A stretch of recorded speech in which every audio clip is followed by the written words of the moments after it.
পরিচ্ছন্ন নগরী গড়ে তুলতে মাঠে নেমেছে নরসিংদীর পলাশ উপজেলার চরসুন্দর ইউনিয়নের বৈষম্য বিরোধী ছাত্র আন্দোলনের শিক্ষার্থীরা।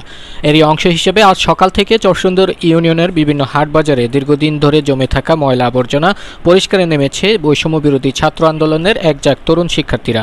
একটা সময় যেই হাট বাজারগুলোতে ময়লা আবর্জনায় স্তূপ পড়ে মানুষের চলাচলের বিঘ্ন ঘটত, তা পরিষ্কার করে একটি পরিচ্ছন্ন নগরী গড়ে তুলতে কাজ করে যাচ্ছে এই শিক্ষার্থীরা। নগর পরিষ্কারে শিক্ষার্থীদের এই মহৎ উদ্যোগকে সাধুবাদ জানিয়েছে ইউনিয়নের বাসিন্দারাও। তাদের এই উদ্যোগ সারা দেশে ছড়িয়ে দিতে পারলে প্রতিটি গ্রামগুলো পরিচ্ছন্ন নগরীতে পরিণত হবে বলে মনে করেন সচেতন নাগরিকরা।